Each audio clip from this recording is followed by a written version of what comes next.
안녕하세요. 20살의 상경에서 쭉 서울살이 하다가 얼마 전 고향으로 내려온 30대 여자입니다. 최근에 제 인생에 많은 변화가 생겨서 힘들었는데 부모님 집에 머무르고 있으니 아무래도 회복은 빠르네요. 저는 서울에서 대학을 졸업하고 곧바로 취직했어요. 타지에서 올라왔지만 졸업 후 자리를 빨리 잡았죠. 그래서인지 쭉 서울에서 살 줄 알았어요. 그런데 서울의 집값은 말도 안 되게 계속 오르고 내 집 마련 꿈은 점점 멀어지더라고요. 그래서 시작한 게 판매 부업이었어요. 회사 다니면서 시작한 정말 작은 부업이었죠. 그런데 인생 정말 한치 앞을 알 수 없나 봐요. 부수입 만들려고 시작했던 그 판매 부업이 잘 되어서 지금은 어엿한 사장님이 됐거든요. 그 후 저는 사내 커플이었던 남자친구랑 결혼도 하고 사업도 잘 풀려서 기쁘게 회사를 그만뒀습니다. 매출도 회사 다닐 때 연봉보다 잘 나왔고 인생이 술술 잘 풀리니까 저는 마냥 행복한 꽃길만 걸을 줄 알았어요. 그런데 결혼 후 내 집 마련 꿈에 거의 다다랐을 쯤 남편이랑 이혼하고 이렇게 홀로 본가로 오게 됐네요. 그럼 제가 꽃길 대신 지독한 이혼길 걸은 사연 지금 들려드릴게요. 여러분, 결혼 전에는 혼자 살면서 소비에 대한 습관이 잘 잡혀있지 않더라도 결혼하면 다들 합심해서 부부끼리 허리띠 졸라매는 것 아닌가요? 평생 같이 살 부부끼리 경제관념도 하나 합치지 못하면 얼마나 어려움이 많겠어요? 그런데 제가 딱 그랬어요. 저희 남편은 제가 회사 다닐 때보다 돈도 더 잘 벌면서 왜 이렇게 궁상이냐며 툴툴거릴 때가 많았어요. 집에서 먹는 거였어? 에이씨, 가끔은 나도 분위기 좋은 레스토랑 가서 고기도 썰고 싶다고. 남편이 오랜만에 소고기 먹고 싶다길래 일부러 비싼 한우를 사놨는데요. 집에서 고기를 구워 먹는 게 불만이었는지 고기를 굽는 저를 보며 툴툴대기 바빴어요. 안 그래도 남편이 연애할 때는 안 보이던 철없는 모습을 종종 보았던 터라 이번에도 철없는 고등학생처럼 괜히 심술부리나 보다 싶어서 그러려니 넘기려 했죠. 그런데 그날따라 제 속을 슬슬 긁어대는데 열이 좀 받더라고요. 당신 생일 얼마 안 남았잖아. 그때 가자. 이것도 좋은 고기야. 특별히 한우로 사왔단 말이야. 좋은 고기? 당신이 사왔으면 못 뻔하지. 또 할인하는 고기 사왔지?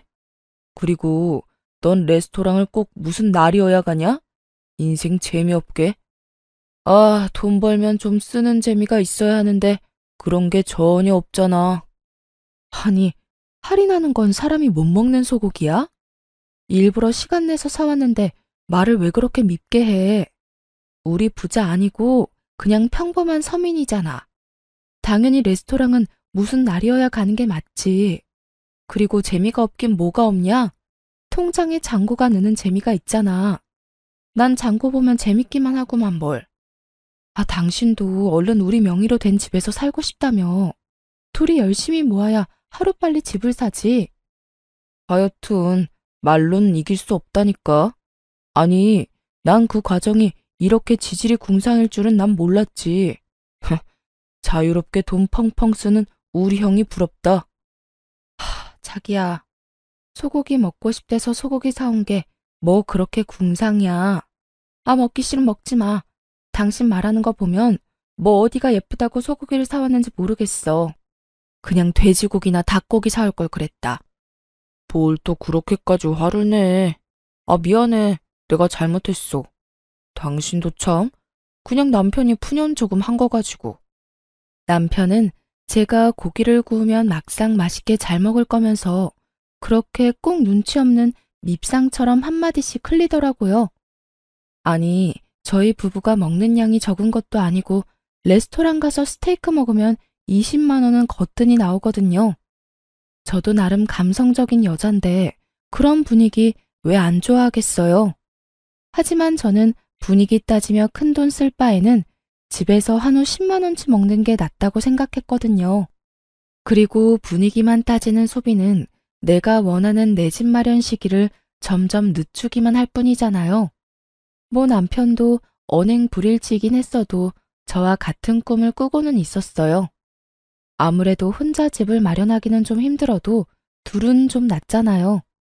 이제 인생의 큰 숙제인 결혼도 했으니 얼른 돈 모아서 집도 사고 무엇보다 자기 형만큼 잘 살고 싶다는 욕심이 큰 사람이었어요. 하지만 돈 모으는 과정이 폼나는 게 아니라는 걸 저희 남편은 인정하고 싶지 않은 눈치였죠. 그도 그럴 것이 시숙이 딱 남편이 동경하는 삶을 살고 있었거든요. 주말이면 골프 치고 레스토랑 가는 것들이 시숙에게는 너무나 당연하고 평범한 일상이어서 남편이 참 부러워했죠. 글쎄요. 저는 남편만큼 그런 것들이 크게 부럽지는 않았어요. 시숙이 얼마나 많은 돈을 버는지까진 잘 모르지만 그런 소비 습관은 자칫 위험하다고 생각했거든요. 시숙은 사업을 해서 비교적 큰 돈을 굴리는 사람이었어요. 그래서 씀씀이도 저희와 급이 달랐죠. 1억 넘는 외제차는 기본이며 머리부터 발끝까지 명품 하나씩은 꼭 지니고 다니더라고요. 하지만 겪어보니 형님 내외의 그 속내까진 명품이 아니더라고요. 우리 어머니 음식 싹 비웠네요. 다행히 입맛에 맞으셨나 봐요. 그래, 여기 참 음식이 하나같이 정갈하고 맛있구나. 이런 곳은 또 어떻게 찾은 거야? 저번에 거래처랑 미팅 끝나고 여기서 한 끼 대접받았거든요. 너무 괜찮아서 식구들 여기 꼭 한번 데려오고 싶었어요. 우리 장남 덕분에 내가 오늘도 한 끼 든든하게 잘 먹었다. 식구들 다 나 아니면 누가 챙겨요? 제가 잘 대접해야죠. 근데 말이다. 둘째 너희들은 우리 장남한테 이렇게 얻어먹고 항상 잘 먹었다는 인사는 제대로 하고 있는 거냐? 이놈아, 형이 아무리 돈을 잘 번다지만 가끔씩은 너희가 살 때도 있어야지. 남편에게 그런 말을 하면서 꼭 제게 눈을 흘기는 시모였죠. 제가 시댁에 돈 쓰지 말라고 남편 잡은 것도 아닌데 말이죠. 시모는 식구들과 식사할 때마다 꼭 저희에게 그런 잔소리를 했어요. 언제나 형 부부를 본받아라. 이런 형이 어딨냐고 말이죠. 시모는 특히 식사 직후 입에 침이 마르도록 시숙과 형님에 대한 칭찬을 늘어놓았어요. 그리곤 끝은 꼭 저희를 나무랐죠. 저희 부부가 딱히 잘못한 것도 없었거든요. 처음에는 그냥 시모가 밥을 먹으면 입으로 소화시키는 스타일이구나 하며 참았어요. 그런데 참는 것도 한두 번이지. 저도 여러 번 듣다 보니 너무 거북해서 어느 날은 가만히 있지 못하겠더라고요. 무엇보다 제겐 당당히 나설 수 있는 이유가 충분히 있었어요. 시숙은 다 같이 외식할 때면 꼭 나서서 이렇게 큰 소리치곤 했어요. 오늘 식사는 이 장남이 계산할게요. 난 정말 우리 가족들 입에 들어가는 건 하나도 아깝지 않아. 처음에는 저도 감사했는데 나중에는 그냥 엄청 웃겼어요. 자기가 식사 계산한다고 온갖 생색내며 계산하더니 막상 집 가면 남편한테 식사값의 반을 입금하라고 연락이 왔거든요. 저도 이 사실을 나중에서야 알았어요. 남편은 평소에 눈치 없이 제 속을 잘만 긁으면서 어쩜 자기 식구들 앞에서는 한마디도 못하는 거예요. 참 못났죠? 아니, 이번 식사는 진짜 아주버님이 사는 거 아니었어? 매번 왜 어머님 앞에서는 본인이 결제한다면서 큰소리치고 뒤에서 얌체같이 당신 보고 돈을 보내래? 그거야 그냥 형도 엄마 기분 좋으라고 그러는 거지 뭐. 그러니까 그게 뭐야. 사람 바보 만드는 것도 아니고. 난 더 이상 형님이랑 아주버님 장단에 맞춰주기 싫어. 게다가 어머님은 항상 우리 계산 안 한다고 눈치 주잖아. 잘못한 것도 없는데 왜 우리가 눈칫밥을 먹어야 해? 저는 아무리 생각해도 이해가 안 되는 행동을 남편은 그래도 엄마 앞에서 장남인 형의 길을 세워주는 게 동생으로서 도리라며 당연하게 생각하더라고요. 이게 다 효도라며 모질이 같은 말을 하는데 속에서 천불이 났어요. 그리고 시숙 내외가 가만히 있으면 모르겠는데요. 매번 돈은 저희랑 나눠서 내면서 양심에 찔리지도 않는지 온갖 생색을 내는 꼴이 너무 보기 싫더라고요. 심지어 자기들은 돈도 많아서 명품 휘감고 다니면서 왜 그런 거짓말을 하는지 도무지 이해할 수가 없었어요. 오늘 밥값도 또 우리 장남이 혼자 다 계산하는 거냐? 둘째 너는 형이 계산하기 전에 좀 나설 수 없어? 엥. 형, 잘 먹었어.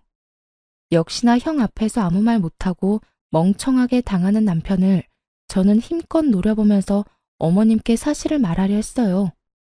그게 아니라요, 어머님. 사실은. 어머니, 또 잘 드시고 왜 그러세요? 누가 계산하는 게 뭐가 중요해요? 다들 식사 맛있게 했으면 됐죠. 맞아요, 어머님. 이 사람이 장남이니까 서방님이 계산하는 건 또 절대 못 보잖아요. 동서, 우린 정말 괜찮아. 네? 아니, 형님.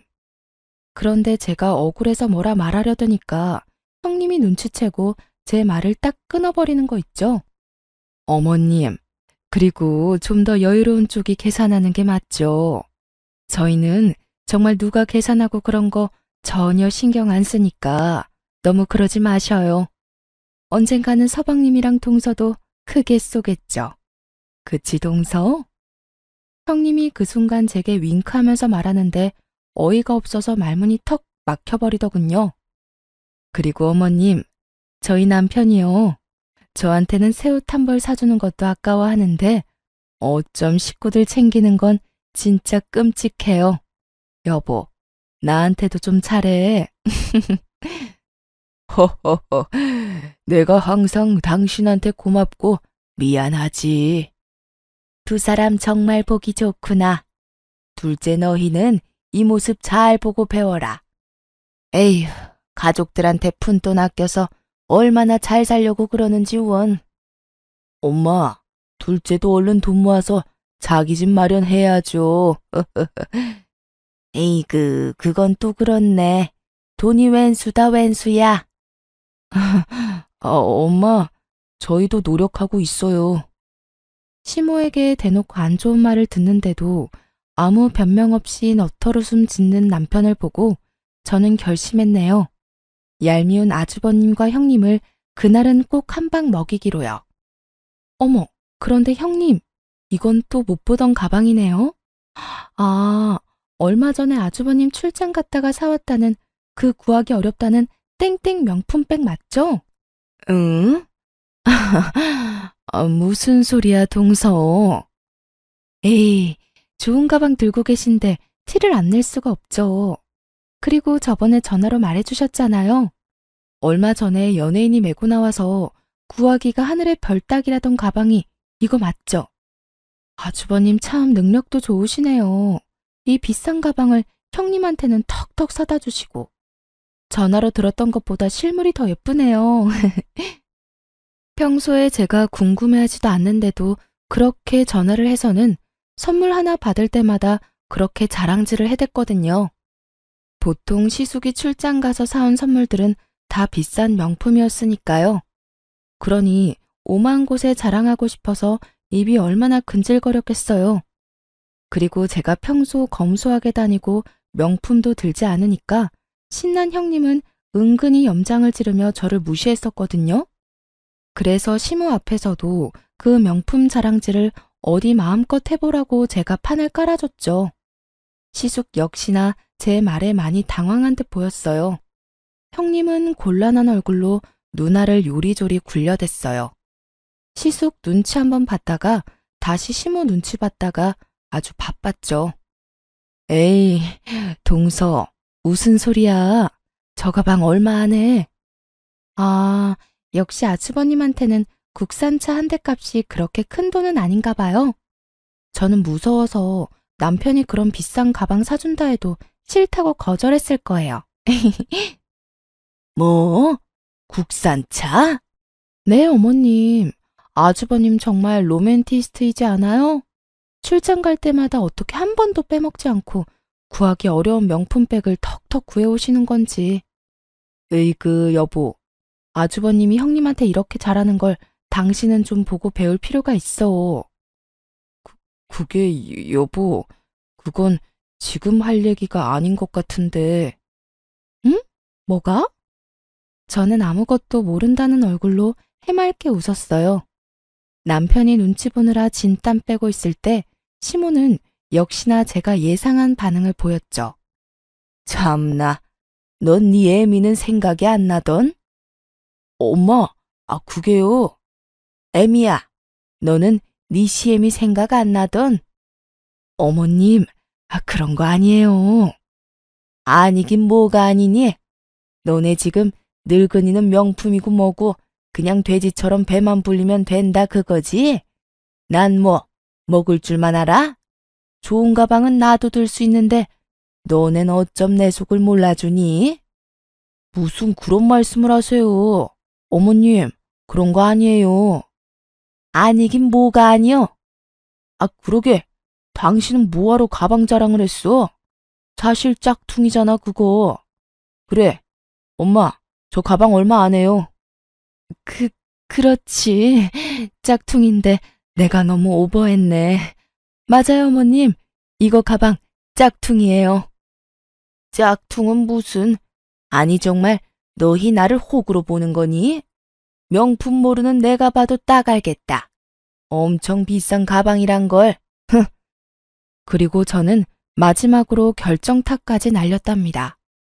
어머, 어머님, 제가 괜한 말을 했나 봐요. 죄송해서 어쩌죠? 그럼 오늘은 저희가 계산하고 저희는 이만 일어날게요. 매번 반반 계산해서 마음이 많이 쓰였거든요. 뭐? 아니 이건 또 무슨 소리야? 반반? 네? 그게요. 그동안 아주버님이 계산하면 저희가 항상 식사값 절반은 따로 입금해 드렸거든요. 그게 항상 마음에 너무 걸렸어요. 어머님, 많이 서운하셨죠? 한 번은 저희가 사야지 했는데 지금껏 계속 반만 계산했네요. 진실을 안 시모는 차마 장남한테 대놓고 창피 죽인 그런지 형님을 한번 째려보고 한숨을 푹푹 쉬며 자리를 떴습니다. 장남이랑 큰며느리가 자기들 명품 살 돈은 있으면서 식구들 밥 한 끼 살 돈은 없나 보구나. 에휴, 아이고 내 팔자야. 어디 서러워 살겠냐? 형님은 시모가 무서운지 쥐 죽은 듯 잠자코 있었어요. 그런데 시모가 사라지자마자 제게 기다렸다는 듯 목에 핏대까지 세우며 따지더군요. 동서, 아니, 동서 정말 웃긴다. 여태 가만히 있다가 오늘은 갑자기 왜 나서서 집안 분위기를 이렇게 망쳐? 제가 뭘요? 저는 그냥 형님 가방이 정말 예뻐서 칭찬한 것뿐인데요. 참나, 지금 명품 가방 없다고 질투하는 거야 뭐야? 잔뜩 화난 시숙 역시 저와 남편에게 눈을 부라리며 말했어요. 가방도 가방이지만 내가 진짜 엄마 앞에서 쪽팔려서. 아니 재수씨, 이게 도대체 무슨 상황입니까? 아주버님, 혹시 밥값 이야기 때문에 그러세요? 그런데 아주버님, 어머님 앞에서는 쪽팔리고 동생이랑 제 앞에서는 괜찮으세요? 저라면 동생 앞에서 더 쪽팔릴 것 같은데. 아니, 뭐요? 그렇잖아요. 매번 가족 식사할 때 계산은 같이 하면서 혼자 다 계산하는 척 하셨잖아요. 어머님한테 칭찬도 혼자 들으시고. 동서, 지금 사람 좋아 보이니까 우리가 호구로 보여? 어디 감히 윗사람한테 그런 식으로 나와? 네, 그러니까요. 저도 가만히 있으면 계속 호구될 것 같아서 그랬어요. 어머님이랑 식사할 때 매번 저희도 같이 돈 내는데 왜 어머님한테 안 좋은 소리만 들어야 하는지 이해가 안 갔거든요. 어머님이 저희 부부 나무라실 때 한 번이라도 그런 거 아니라고 아주버님이나 형님이 나서서 말해준 적 있나요? 아무튼 오늘이라도 오해를 풀어서 너무 다행이네요. 흥분해서 발음이 닿고있는 시숙과 형님과 달리 저는 똑부러지게 흥분하지 않고 조용히 사실만 전달했어요. 그러자 시숙과 형님은 아무런 말을 잊지 못하고 붉어진 얼굴로 부들부들 대더라고요. 아무리 생각해봐도 없죠? 어머님 옆에서 저희 나무라는 거 더 거두시느라 바빴으니까요. 그렇게 둘은 바삐 자리를 떴어요. 오늘따라 왜 이렇게 요란 법석이냐며 헛기침을 하면서 사라지더군요. 그때까지 바보 같은 남편은 제 눈치만 봤어요. 괜찮아? 자기 진짜 멋지다. 우리 형한테 한마디도 안 지고 할 말 다 하는 모습 대단해. 으유, 그게 남편이 할 말이야? 너만 믿고 결혼한 내가 바보 천치다. 아무리 가족 사이라도 분명히 할 건 해야지. 앞으로 말이야, 이런 일 또 생겼는데 가만히 호구처럼 앉아있기만 해봐. 아주 그땐 그냥은 안 넘어가. 알았지? 뭐 가만히 있으면 이혼이라도 하게? 장난 아니야. 진짜 내 말 새겨들어? 당신이 중심을 잘 잡아야지. 알겠습니다. 앞으로는 잘하겠습니다. 아내 말을 새겨 듣겠습니다. 충성! 저는 그 이후로 시숙이 생색내는 꼴 안 봐서 속이 엄청 시원했어요. 시모도 더 이상 저희에게 시숙 본받으라는 잔소리를 하지 않았죠. 무엇보다 형님의 명품 자랑하는 전화가 뚝 끊겨서 너무 좋았고요. 그런데 그 사건 이후 가끔씩 보이는 남편 반응이 너무 웃기더라고요. 제가 나설 때는 가만히 있더니 자기도 막상 생각할수록 분이 났나 봐요. 근데 우리 형 진짜 생각할수록 너무한 것 같아. 내가 그동안 동생이라서 참고 말은 안 했는데 나 엄청 섭섭했어. 그날 당신이 한 방 먹여주니까 내 속이 뻥 뚫리더라. 여보, 그때 형수 당황하는 얼굴 봤어? 정말 웃기더라. 그러니까 명품 자랑도 적당히 하시지. 누군 뭐 들 줄 몰라서 안 들어? 당신이 버는 돈이 얼만데. 그래도 그동안 형이라고 형 대접하겠다고 자존심 부리지 않은 남편을 착하다고 해야 할까요? 아님 멍청하다고 해야 할까요? 저는 그냥 그때까지는 남편이 그저 짠하다고 생각했어요. 하지만 남편 놈은 아직도 정신을 못 차리고 호구짓을 자처하더라고요. 결국 저와의 약속을 지키지 못하고 저한테 실망감만 안겨주더군요. 제가 너무 큰 욕심을 부려 그에게 많은 걸 바랬던 걸까요? 저희 부부는 결혼식을 올리고 전셋집에서 첫 살림을 꾸렸어요. 처음엔 그것도 얼마나 신이 났던죠. 하지만 저는 그럴수록 지출을 아껴야 된다고 생각했어요. 지금처럼 전세가 아닌 저희 소유의 자가를 가지기 위해서 말이에요. 나름 먹을 거 안 먹고 입을 거 최대한 아껴서 지출을 줄여나갔죠. 정확히 말씀드리자면 남편보다 제가 더 살뜰히 아끼긴 했어요. 남편에게는 먹고 싶은 거, 할인하는 거 찾아서라도 해줘도 저는 먹고 싶은 거 한 번 더 꾹 참았죠. 그리고 요즘 중고거래 시스템이 워낙 잘 되어 있잖아요. 저희 부부는 각자 수입에서 개인 용돈 빼고 모조리 저금했는데 저는 개인 용돈이 있다 할지라도 새 옷도 안 사 입고 중고거래로 새 옷 같은 헌옷만 사 입었어요. 참 궁상 맞다고 남들은 욕할 것 같지만 그렇다고 막 지저분하게 다니거나 늘어진 옷을 입고 다니지는 않았답니다. 요즘은 멀쩡한 새 옷도 저렴하게 팔더라고요. 누구는 굳이 미련하게 그렇게까지 왜 하냐 욕할지 몰라도 저는 빚 없는 저의 보금자리를 위해서 지금 당장에 헌옷을 입어도 괜찮았어요. 얼른 돈 모아서 내 집 사고 싶은 마음뿐이었죠.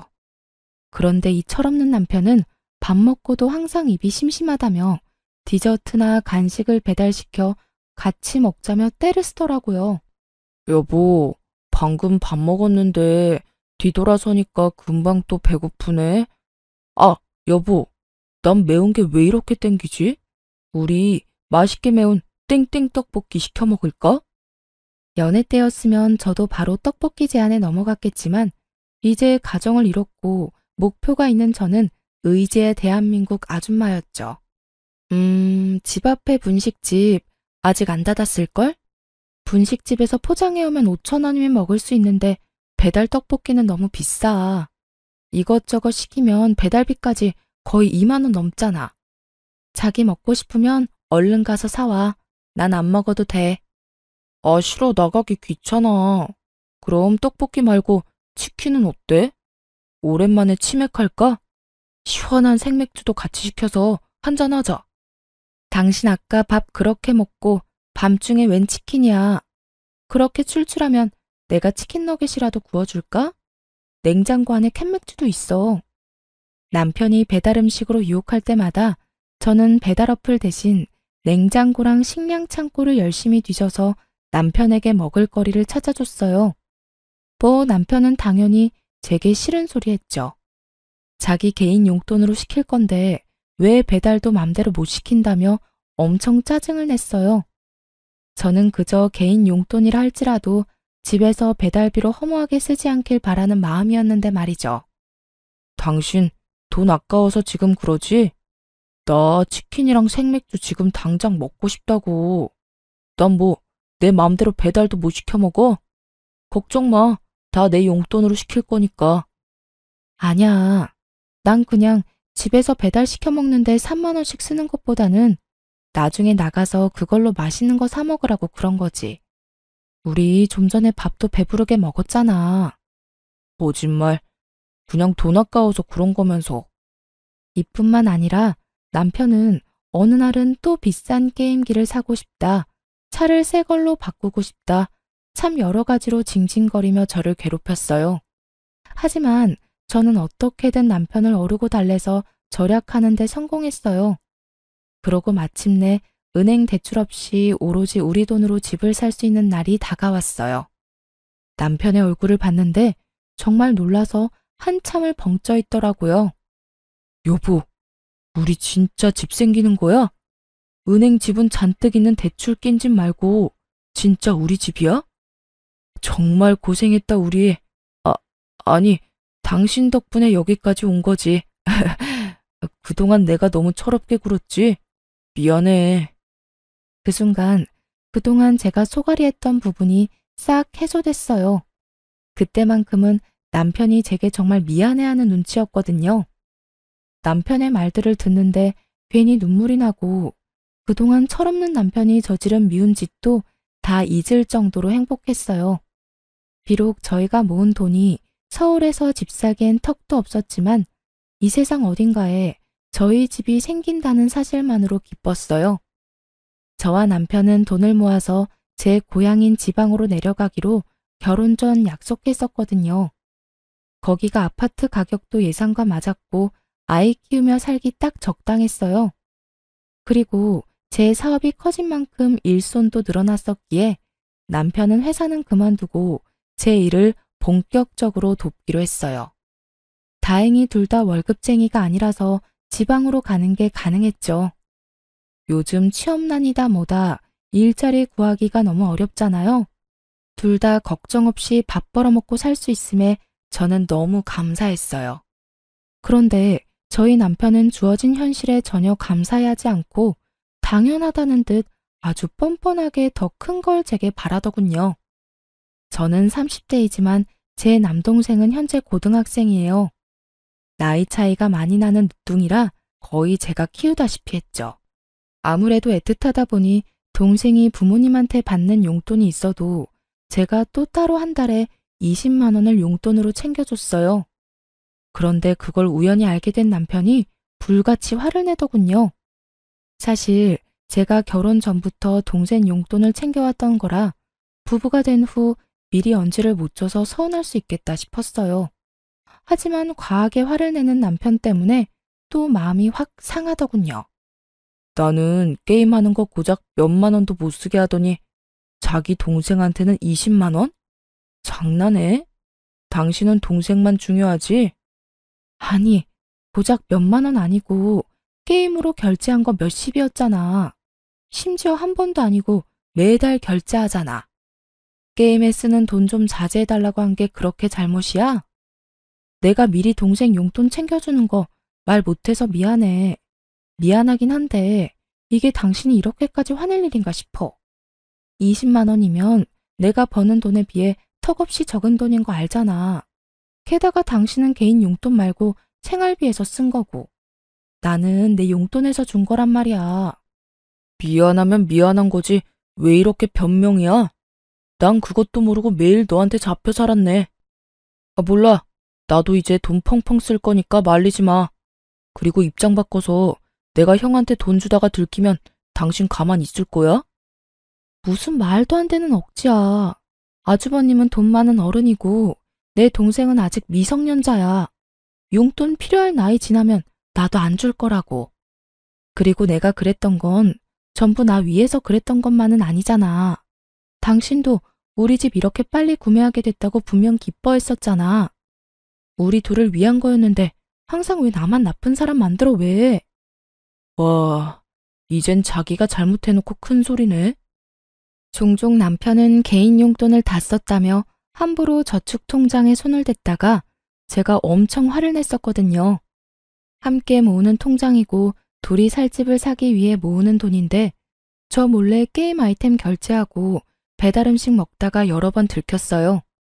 저는 그거 못하게 한 것뿐이었는데 남편은 제 동생 용돈을 빌미로 잡아서 아주 큰 소리 뻥뻥 치더라고요. 속으로 참 막막했어요. 아직 자식을 기른 적은 없다만 못난 아들 하나 데리고 있는 심정이랄까요? 한참 어린 제 동생보다 더 철없어 보였으니 이런 남자인 줄 알았다면 결혼까진 안 했을 텐데 속으로 이런 생각을 수십 번도 넘게 했네요.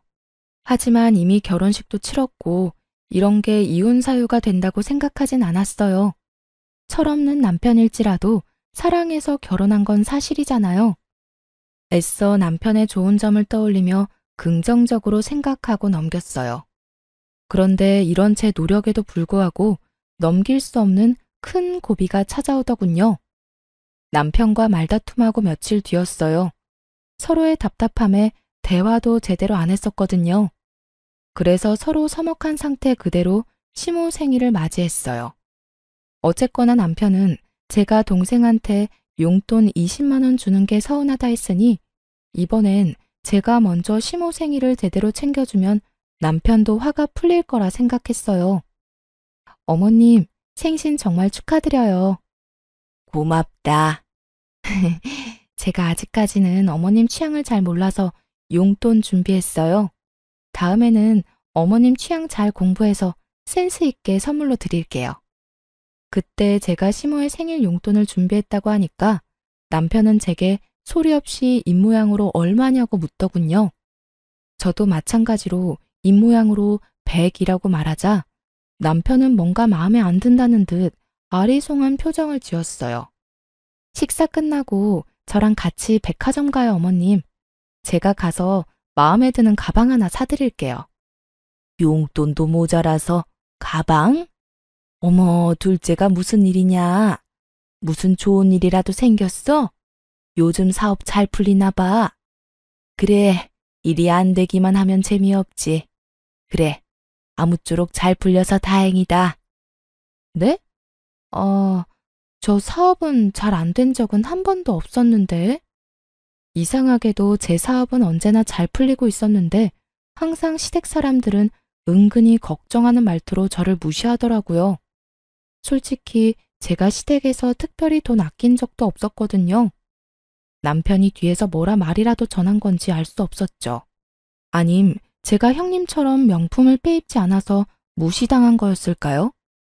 아무튼 가방 이야기에 시모가 밝게 웃자 남편도 그제서야 만족한다는 얼굴이었어요. 그런데 제게 그럴 필요 없다며 시숙이 짠 하고 명품 가방을 꺼내드는 거예요. 가방은 이미 큰아들이 준비했지요. 엄마, 생신 축하드려요. 그동안 아버지 없이 저희 키우느라 고생 많으셨어요. 애구머니나, 언제 이런 걸 준비했냐? 이러지 않아도 되는데. 어머, 어머님, 얼른 받아주세요. 동서, 그런 건 우리가 할게. 동서 사업한다 해도 뭐 얼마나 남는다고 그래? 네? 아니, 주머니 사정은 우리가 더 넉넉하잖아. 어머님, 생신 정말로 축하드려요. 어머님한테 딱 어울리는 명품 찾느라 저희 얼마나 뛰어다녔는지 몰라요. 형님은 아니나 다를까 그날도 제게 재수없게 꼽을 주더라고요. 시어머니 옆에 딱 붙어선 명품 중에 명품을 사왔다고 온갖 생색을 냈어요. 시숙은 그 옆에서 무게를 한껏 잡고 서 있는데 참 어울리는 한 쌍이다 싶었네요.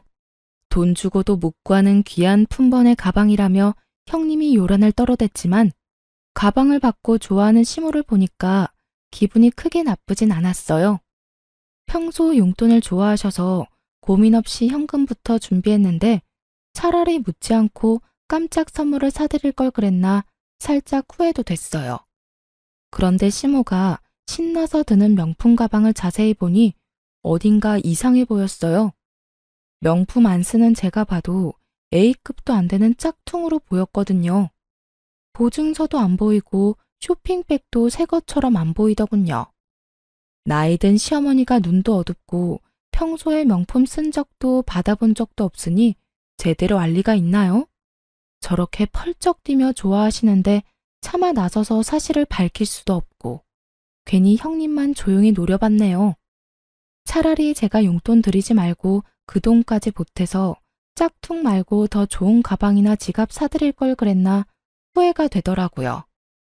아무것도 모르고 짝퉁을 받고 기뻐하는 시모를 보며 속으로 참 짠하다고 생각하고 있었는데 이번엔 시모가 무슨 일인지 제 돈봉투를 웃으며 거절하는 거 있죠? 둘째 아가, 용돈은 됐다. 오늘은 그저 네 마음만 받으마.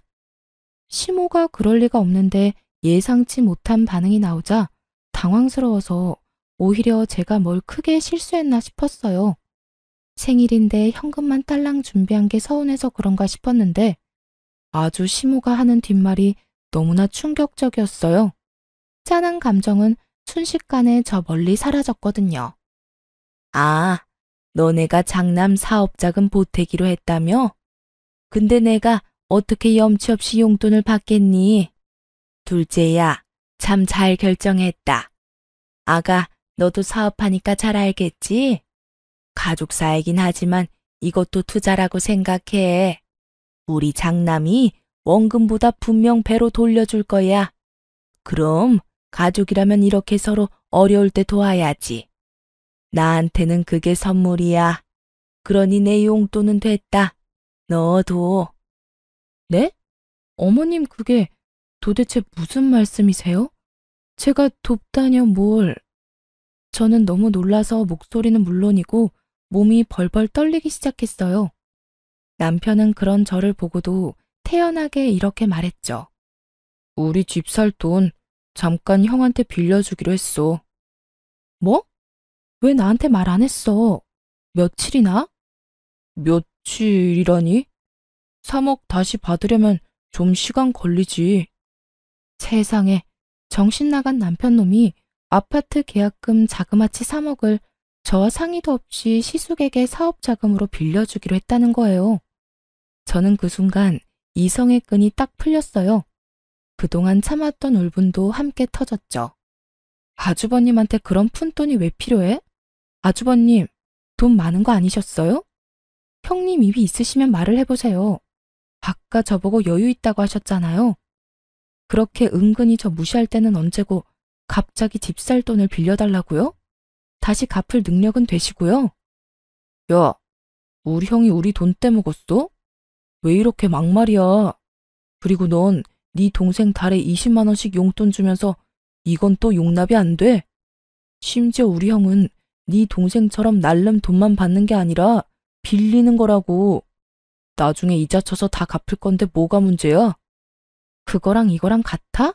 미쳤어 당신?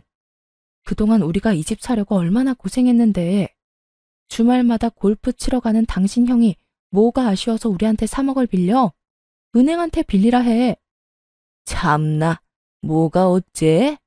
가만 듣다 보니까 기가 막혀서 넌 네 동생 뒷바라지를 결혼해서도 하고 있었냐? 그게 무슨 못 배워먹은 행동이냐?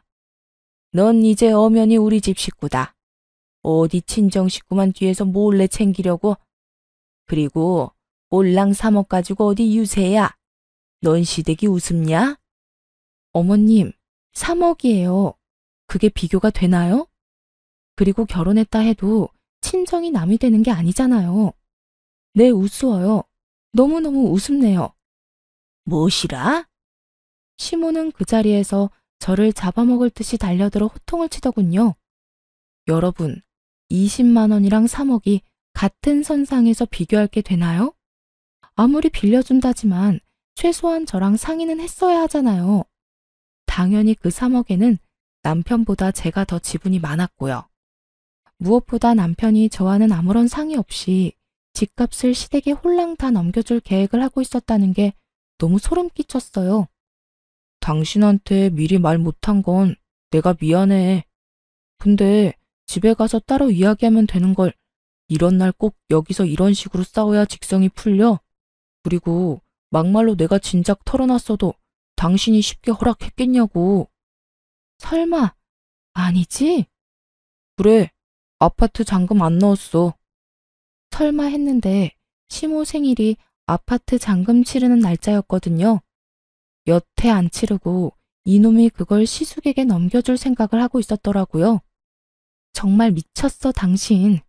그동안 미운 짓 해도 나쁜 짓은 안 해서 참았어. 근데 이렇게 내 뒤통수를 쳐? 제가 참다 못해 소리를 지르자 시모가 좋은 날 분위기 망치지 말라며 오히려 큰 소리를 치는데 하는 말이 참 가관이었어요. 참나, 우리 집에 들어와서 다시 열심히 모으면 그깟 지방 아파트 한 채는 금방 산다. 뭘 3억에 그렇게 발발 떨고 난리야? 역시 너는 그릇이 너무 작다. 그러니까 사업에 동 발전이 없는 거야. 우리 장남처럼 배포가 커야지. 그리고 이참에 너 부족한 살림도 나한테 배우고 얼마나 좋은 경험이야? 그런 와중에도 형님은 시모 뒤에 숨어서 아무 말 안 하고 새침하게 있더군요. 시숙도 헛기침을 하며 사과나 부탁의 말 없이 통보하듯 금방 쓰고 돌려주겠다 말했어요. 상식이 안 통하는 시댁 식구들과 정말 답이 없는 남편을 보니 저는 이쯤에서 결혼 생활 마무리해야겠다 싶었어요. 그동안 사치 부리고 돈도 물쓰듯 함부로 쓰는 걸 두 눈으로 다 봤는데 제가 뭘 믿고 피 같은 돈을 맡기겠어요? 그리고 제가 왜 멀쩡한 제 집 두고 시댁에 들어가 시집살이를 해야 되는지. 더 이상 볼 것도 없던 저는 그 자리에서 일어나 곧장 남편 싸대기를 날리며 선언했네요. 이혼해. 징글징글하다 아주. 너도 너네 식구들도 하나같이 다 꼴도 보기 싫어. 아무짝에도 쓸모없는 당신 아들 더 이상 필요 없으니 반품합니다. 얼른 데리고 가세요, 얼른. 불량도 이런 불량이 없지. 그 와중에 시모는 자기 아들 뺨 맞은 것만 눈에 보이는지 아주 개거품을 물더라고요. 네가 감히 어디 손찌검이야? 그리고 뭐 불량? 너 말 다 했냐? 네, 불량은 물론이고 절대 못 고쳤어요. 저 그동안 이 철없는 자식 데리고 사느라 너무 힘들었거든요. 뺨 한 대 정도는 양반 아닌가요? 더 날리고 싶은 거 겨우 참은 거예요.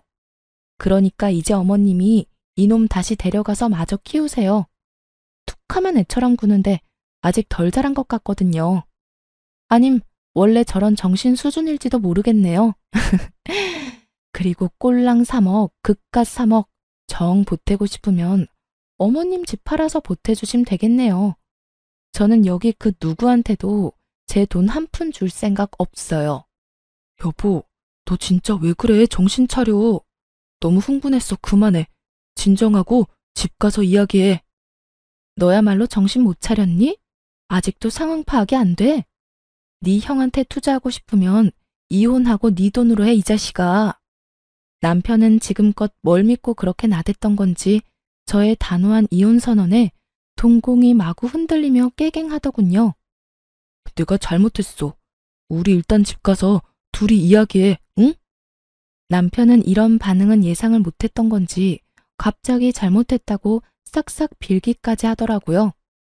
그런데 더 어이가 없는 건 남편 옆에 서 있던 시숙 부부가 하나도 잘못한 거 없다며 얼른 일어나라며 호통치는 모습이었죠. 자기들이 꼭 피해자인 것처럼 행동하는 꼬라지를 보고 있자니 너무너무 약이 올랐거든요. 그래서 혼자 삼키려던 말도 참지 않고 시원하게 내뱉어줬어요. 내가 진짜 이 말까지 안 하려고 그랬는데 어머님 잘 들으세요. 사실 아주버님이 준 저 가방 짝퉁이에요. 그것도 동네 어디 시장에서 10,000원 주고 산 것 같은데 어머님 수준에 딱 맞는 가방 사왔다고 떠들어대더니 백화점도 아닌 시장 바닥이라고요. 이래도 어머니 생각만 하는 아주 끔찍한 장남 같아요? 어디 모임 같은 데 들고 나갔다가 쪽팔림 제대로 당하실 텐데. 그때 흥분한 형님이 저를 냅다 밀치려고 해서 빠르게 피했어요. 그랬더니 보기 좋게 혼자 바닥에 고꾸라지더라고요. 아, 이게 무슨 짓이야? 난 아무 짓도 안 했는데. 지금 어디서 이간질이야? 어머님, 그런 거 아니에요. 진짜 짝퉁이냐? 시모가 믿을 수 없다는 듯 가방을 여기저기 살피기 시작했어요. 네, 그 가방 들고 매장에 가보세요. 진품인지 아닌지 알 수 있겠네요. 덤으로 쪽팔림도 없고요. 아니 보증서 같은 것도 없고 허접한 봉투에 담아주는 게 무슨 명품이래? 아주버님도 참 형님한테는 구하기 어려운 명품도 잘만 턱턱 구해주더니 평생 키워준 엄마한테는 A급도 아닌 하급 짝퉁을? 아유, 어머님은 찬밥 안 먹어도 배부르시겠어요. 못난 아들이 하나도 아니고 둘이나 있잖아요. 시모는 어쩐지 이상하더라는 말을 하며 냉큼 형님 머리채를 낚아채더군요. 그런 수모를 겪고도 차마 자기 아들 머리채는 못 잡겠고 분은 풀어야 하니까 선택한 게 며느리 머리채였던 거죠. 게다가 시모한테 구하기 어려운 비싼 가방이라고 어찌나 열심히 바람잡이를 했는지 어찌 보면 형님한테 더 열받았을 수도 있고요. 너 이년아, 넌 다 알고 있었지? 이게 감히 시어머니를 농락해? 지는 좋은 가방 쓰면서 나한테는 어디 짝퉁을 내밀어? 어머님, 이것 좀 놓으세요. 아니, 제가 사왔어요? 장남이 사온 거잖아요. 왜 저한테 그러세요? 근데도 이게 정신 못 차리고? 시모는 형님의 머리채를 잡고 마구 흔들다가 분이 안 풀리는지 짝퉁 가방을 사정없이 형님에게 휘두르더라고요. 가방끈이 힘없이 툭 떨어지는 거 보고 하마터면 웃음 터질 뻔했어요. 툭 끊어지는 가방끈 보고 시모도 열받아서 더 난리를 쳤어요. 시숙은 저희 남편에게 안 사람 간수를 젖따위로 하냐며 동생 멱살을 잡고 흔들더라고요. 참 우애 좋은 형제들이다 싶었네요. 남편도 그제서야 자기도 호구 잡힌 걸 깨달았는지 자기 형에게 뒤늦은 반항을 하기 시작했어요. 이거 안 놔? 가만히 잘 살고 있는 우리 부부 개싸움하게 만든 게 누군데? 형은 사업한다는 사람이 한심하게 돈 빌릴 구석이 그렇게 없어? 아니, 동생 집 사는 거 막는 걸로도 모자라서 이혼까지 시키고 싶냐고. 군대 이놈이? 정말 개판이 따로 없었습니다. 저는 그 틈에 바로 은행 어플을 켜서 제 몫의 돈을 미리 빼놨어요. 당장 이혼은 선언했지만 정신 나간 남편이 언제 그 돈에 손댈지 모르니까요. 남편 몫 계산하고 빼니까 제 몫은 2억 조금 안 됐죠. 그리고 시모에게 주려고 준비했던 용돈 100만 원도 다시 잘 챙겼고요. 그 난리통을 겪었는데 며칠 뒤 시댁 인간들은 뻔뻔하게 저희 집으로 찾아왔어요. 물론 대단한 자존심을 가진 시숙만 빼고요. 자기야, 아무래도 이혼은 너무 성급한 결정이야. 우리 이혼은 좀 더 생각해보자, 응? 막말로 우리 형이 잘못한 거지 내가 잘못한 건 아니잖아. 나 한 번만 봐주라. 아직도 뭐가 잘못된 건지 모르겠어? 너 나한테 사기치려다 딱 걸린 거잖아. 사기라니, 부부끼리 정말 왜 그래? 아가, 우리 아들 너 말대로 많이 부족하다. 내가 애 기죽을까봐 차마 인정을 못했어. 네가 그동안 돈 모으느라 고생한 거 우리가 왜 모르겠니? 이번 한 번만 네가 참고 넘어가주면 말이다. 내가 너 해달라는 거 다 해주마. 우리 장남 사업이 지금 좀 위태로워. 해달라는 거 다 해주신다고요? 그럼 어머님 집 명의 제 앞으로 해주세요. 어머님 집에서 제가 살 테니까 어머님은 형님네 가서 살면 되겠네요. 그건 아무래도 좀... 그건 또 싫으세요? 그리고 사업이 엄청 위태롭다면서 정작 당사자는 어딜 갔는지 안 보이네요. 그게 그이가 여기저기 돈 빌리러 다니느라 바빠서 말이야. 동서, 내가 그동안 잘해주지 못해서 미안해. 이참에 우리 자매처럼 친하게 지내자. 응?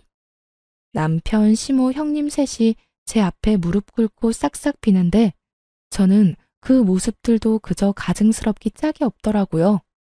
결국 제 돈이 필요해서 미안한 척 연기하는 거니까요. 제게 돈 아끼고 궁상이라고 눈치 줄 때는 언제고요. 사정 들어보니 도와준다는 사람들이 갑자기 다 등을 돌려서 가족들이 도와주지 않으면 아예 망하기 직전이었어요. 그러게 얼마나 주변에 못했으면요. 하긴 친동생한테도 그러는데 알만하네요. 근데 아주버님 끝까지 자존심 부려서 직접 안 온 거 맞죠? 아니 돈이 필요하면 직접 와서 부탁해야죠. 아깝다. 난 빌려주고 싶었는데 한 명 무릎이 부족해서 안 되겠네요. 제가 그렇게 도발하자 형님은 제 예상대로 본 모습을 보이더군요. 야, 너 말이야. 주제를 알고 까불어. 말이 너무 심하잖아. 지금 잠시 우리가 위태롭지. 잘 풀려봐. 어디 너 따위가? 무릎 꿇으러 온 와중에도 머리부터 발끝까지 명품 치장하고 온 형님 보고 진절머리 났거든요. 그래서 속 시원하게 이렇게 말했죠. 어쩌죠? 난 내 주제 잘 알아요. 어디 저 따위가 그 대단한 사업을 돕겠어요? 평범한 서민은 절대 못 돕죠. 주제를 알아야 할 건 당신들이에요. 나 이제 집안 사람 아니니까 더 이상 이렇게 찾아오지 마시라고요. 그리고 심한 건 내가 아니라 그쪽이죠. 남편 망할 위기에 온갖 명품 휘두르고 뭐해요?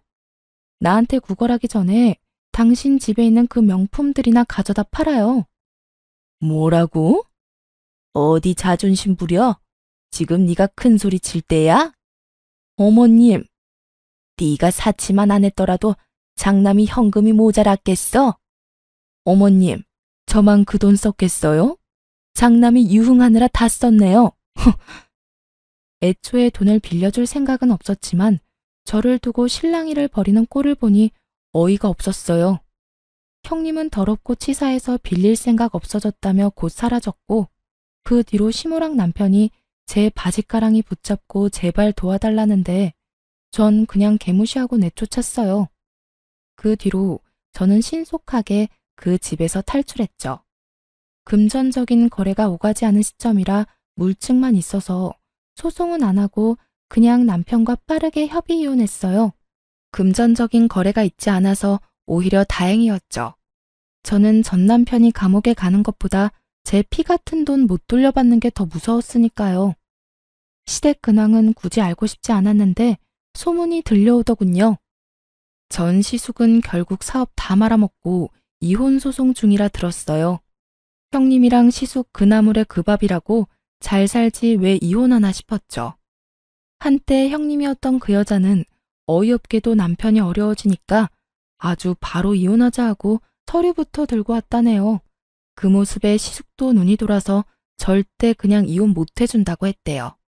자기 와이프가 그동안 사치 부린 걸로 유책 삼아서 소송 걸었다고 하더라고요.